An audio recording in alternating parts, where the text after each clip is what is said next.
Company के board ने कहा है कि फॉरेन एक्सचेंज कारोबार में एंट्री करिए, उसके लिए लाइसेंस हासिल करिए। तो आरबीआई से कंपनी को ऑथराइज डीलर कैटेगरी 3 का एक लाइसेंस मिला है। प्राइमरी डीलर है बेसिकली कंपनी, और जो डेट मार्केट में बॉन्ड की खरीद बेच होती है उसमें इंस्ट्रूमेंटल रोल है इनका, सरकार के लिए भी काम करते हैं और बीच में ये पूरा बिजनेस करते हैं। इसी को समझने की कोशिश करते हैं और कई सारे डेवलपमेंट हुए हैं इस सेगमेंट में, इस सेक्टर में, उसको जानने की कोशिश करेंगे। विकास गोयल जी हमारे साथ हैं, न्यूज़। विकास सर, बहुत बहुत स्वागत है आपका सीएनबीसी आवाज़ पर। तो जैसा कि हमारे शो का नाम है सर, सर अनम्यूट करिए, शायद आपकी आवाज़ में तक नहीं आ रही है। आपका बहुत धन्यवाद नीरज जी। जी, तो विकास सर, हमारे शो का नाम है केवाईसी नो योर कंपनी। तो पहले तो एकदम पहला सवाल ये कि बेसिकली हमारे दर्शकों को समझाइए कि पीएनबी गिल्ड्स क्या काम करती है। देखिए, जैसे आपने बोला, पीएनबी गिल्ड्स एक प्राइमरी डीलर है गवर्नमेंट सिक्योरिटीज मार्केट में।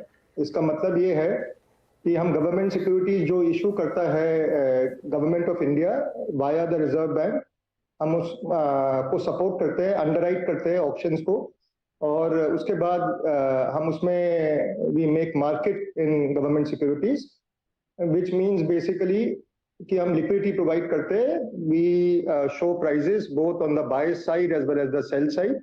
सो that is our core business. जो लाइसेंस दिया गया है हमें, इस कोर बिजनेस के लिए दिया गया है लाइसेंस।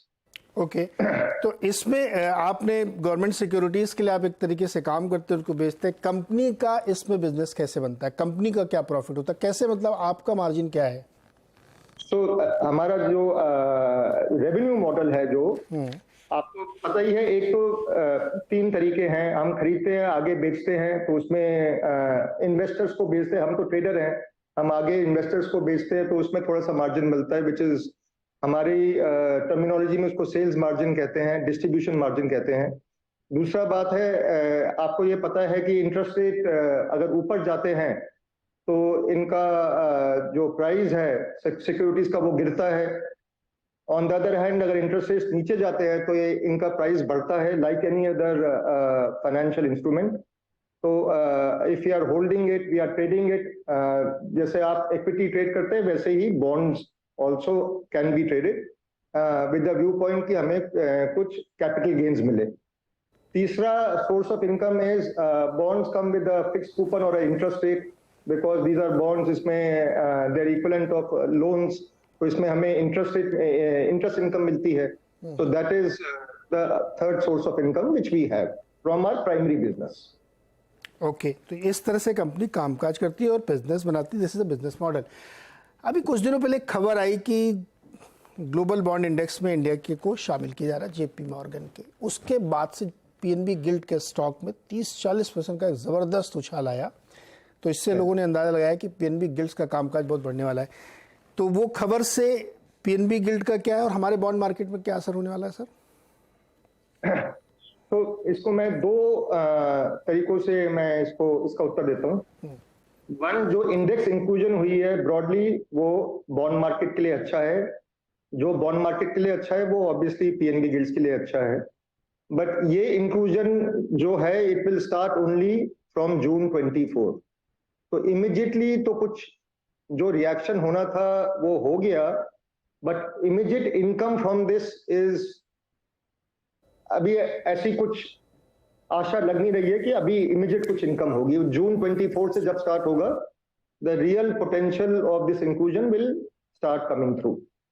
एक तो ये बात है। दूसरी बात ये है कि जनरली स्पीकिंग, इधर डायरेक्टली और इनडायरेक्टली, मार्केट जितनी ग्रो करेगी, वाइडन होगी, डीपन होगी, जैसे मैंने पहले कहा था, वी आर ट्रेडर्स, एंड जो पैसिव फंड्स हैं जो इस इंडेक्स को फॉलो करते हैं, जो इन्वेस्ट करेंगे जून 24 से, they are investors. So always traders like us need investors to sell whatever we are dealing in. तो जो मैंने पहले आपको कहा था कि गवर्नमेंट सिक्योरिटीज में हम डील करते हैं, we sell it down to investors. Provident funds हैं, कोऑपरेटिव बैंक्स हैं, इंश्योरेंस कंपनीज हैं, म्यूचुअल फंड्स हैं, सो ऑन सो फोर्थ। तो इसमें ये नए सेट ऑफ इन्वेस्टर्स जुड़ जाएंगे। तो it is always obviously good for us, but in future, not immediately. Okay, अच्छा विकास जी, इसमें 2 और इंडेक्स भी आएंगे फिर देर सबेर, फुटसी और बार्कलेज भी? सो FTSE ने अभी फॉर द टाइम बीन उन्होंने मना कर दिया इंक्लूजन के लिए, कि उन्होंने कहा कि कुछ बदला नहीं है। So for the time being FTSE Russell तो उन्होंने मना कर दिया। From what I understand Bloomberg November में उनका इवैल्यूएशन ड्यू है, सो अगले महीने there is a fair chance कि वो भी इंक्लूड कर ले इंडिया को। अगर उन्होंने कर लिया इंक्लूड तो another between 7 and 15 billion dollars आ सकते। जी। अच्छा विकास जी, एक चीज़ समझाइए। ये तो बेसिक हम लोगों ने समझा कि बिजनेस मॉडल क्या है, कैसे काम करता है PNB गिल्ड। इंडिया में हमने देखा बॉन्ड यील्ड जनरली बहुत स्टेबल रहती है, बहुत भयानक तरीके से ऊपर नीचे नहीं होती, लेकिन अभी पिछले कुछ दिनों में इवन पॉलिसी जिस दिन अनाउंस की है RBI ने, तो वो 7.22 के आसपास था 10 साल की बॉन्ड, अभी वो 7.384 के आसपास पहुंच गई। ये इतना बड़ा मूवमेंट क्यों आया? और बेसिक मेरा क्वेश्चन है कि बॉन्ड यील्ड के उतार चढ़ाव से आपको क्या फर्क पड़ता है?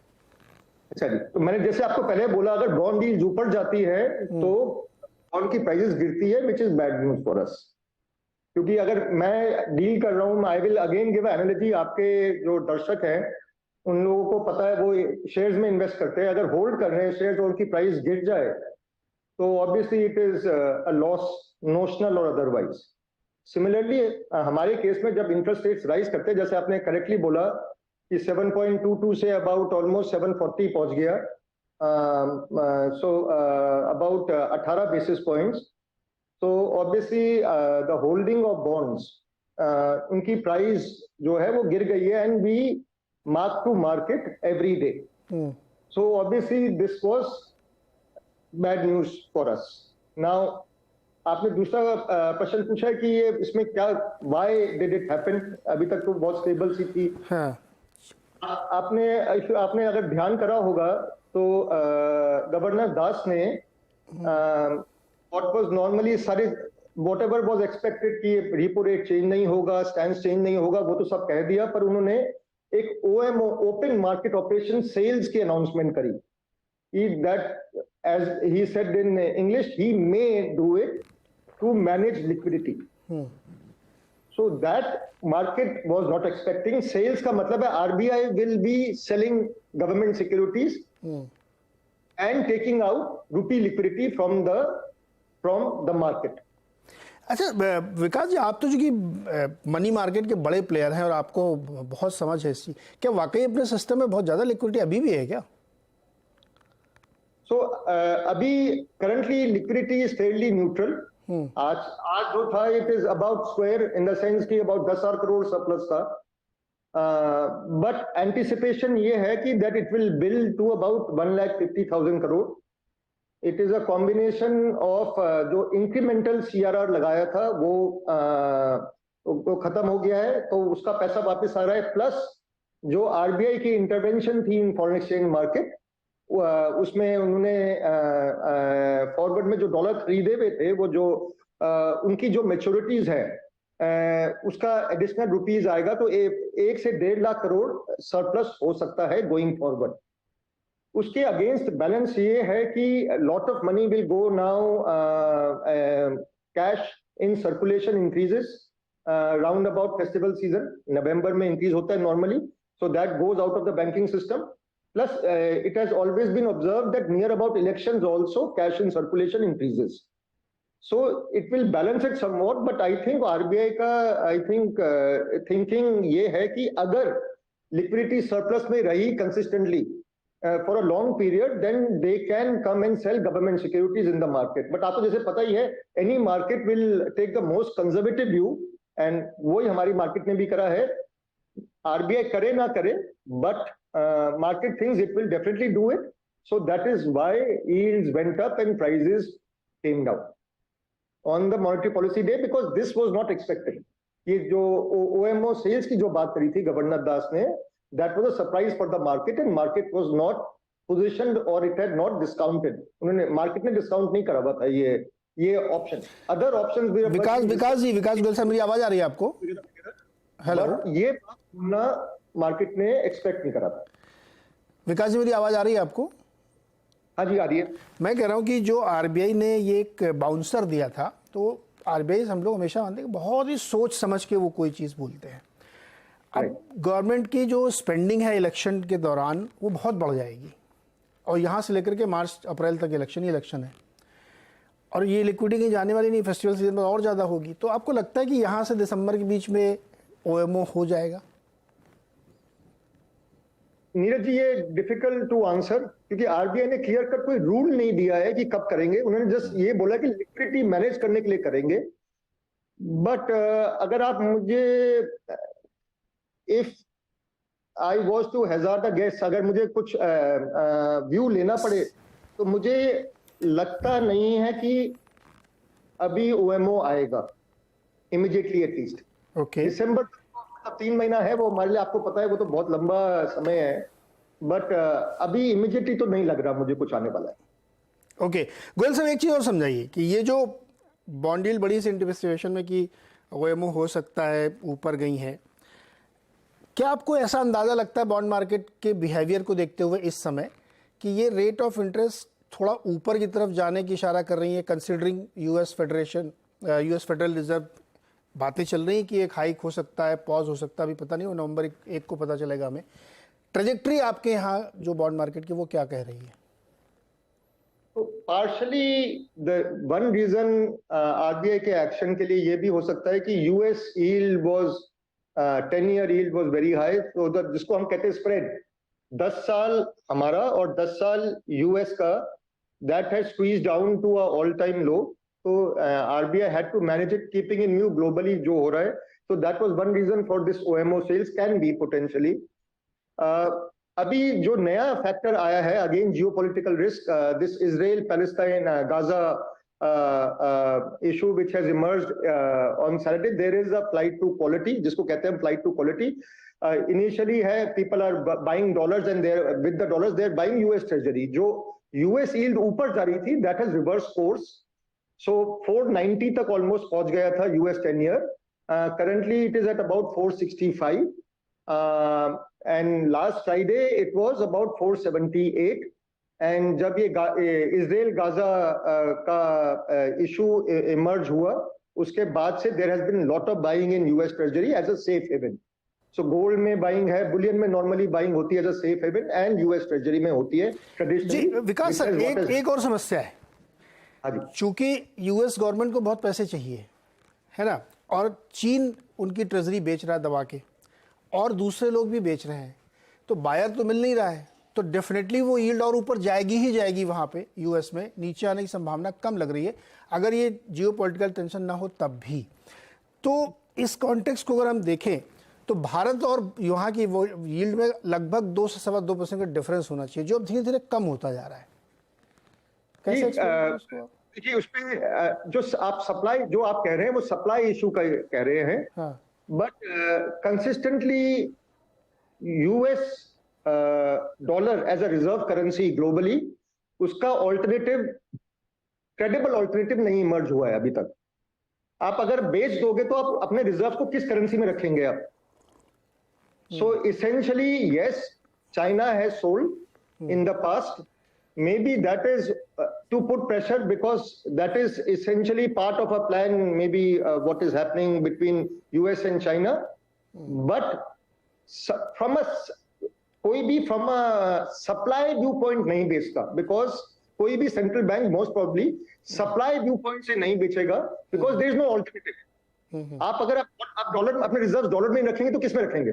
Gold, most central banks have increased their gold holding, yes, that is true, but still predominantly maybe more than 50%, 60 to 70% worldwide, not only in India, reserves are dollars, which means you have to buy US Treasury. Okay. So that supply factor, while it is there, yes, and it will contribute to higher US yields, but it is not a material factor, unlike in an emerging market, जैसे हमारी market है, Indian market, where supply is a big concern. वो जो ये तो मैं समझ गया, क्योंकि सप्लाई का इशू, चीन को अपनी ज़रूरत है, उनके यहाँ डिफॉल्ट होना है तो बहुत उनको पैसे चाहिए। मैं ये समझना चाहता, हमारे और यूएस के बॉन्ड में कितना गैप रहता है जनरली? देखिए, it normally in the past it has varied. It has been as low as 100 basis points in the last 30 years, and it has been as wide as almost 600 basis points or 6 percentage points. currently it is आप लगा लीजिए about 7, we are at about 735, हाँ 265 we are at 270 currently. हाँ। जो ये reserve bank की monetary policy से पहले अबाउट 250 हो गया था, 250 is back to about 270. So it is on the lower side given the recent past history, and that was also one concern which Reserve Bank had, that हमारा जो yield curve है, which is a public, is mispricing or giving a wrong signal. So that is most probably, I think, one of the reasons they did what they did in the monetary policy was कि हमारे curve में थोड़ा सा term premium बढ़ाए या curve को Stephen करे, front end थोड़ा सा नीचे आए एंड लॉन्गर एंड थोड़ा सा ऊपर जाए. OMO normally is used yes to manage. So that while the governor was very clear that it is for liquidity management purposes, but ultimately OMO impacts the shape of the curve or the slope of the curve. जी So in this, वो already हो रहा है, बिना कुछ करे भी हो रहा वो है। कर्व, जैसे आपने बताया कि लॉन्गर एंड कर्व होता है, which is where OMO normally is, supply is, correct ऊपर जा रही है, तो ऑलरेडी इट इज स्टीपनिंग. बिल्कुल बिल्कुल विकास सर, बहुत ही इंटरेस्टिंग है कि यूएस में आप 30 इयर्स देखिए, 2 इयर्स देखिए, बियॉन्ड 5 10 साल, और बाकी जो है थोड़ा थोड़ा नीचे है, लेकिन वहाँ पे बहुत हायर एंड पे है. हमारे अब ये बीच में भी आपने समझाया कि ओएमओ की वजह से अचानक से एक ओएमओ की आशंका की वजह से एक अचानक से जंप इसमें आया है. तो लेट्स सी कैसे पैन आउट होता है. तो विकास सर बहुत शुक्रिया, मैं दर्शकों को बिजनेस समझाने के लिए, और फिर थोड़ा हम लोग डीपर डिटेलिंग में चले गए कि बॉन्ड यील्ड कैसे बिहेव करती हैं और पीएनबी गिल्ड्स का उसमें रोल क्या है. सर बहुत बहुत शुक्रिया हमारे साथ जुड़ने के लिए. हम लोग एक बार फिर किसी दिन बैठेंगे और डिटेल में उसको समझेंगे. बहुत बहुत शुक्रिया सर. नीरज जी आपका धन्यवाद जी. तो पीएनबी गिल्ड के मैनेजमेंट से हमने बातचीत की, समझा बिजनेस क्या है और कैसे बिहेव होता है बॉन्ड यील्ड का खेल पूरा. छोटा सा एक ब्रेक के बाद बिजनेस मार्केट अपडेट.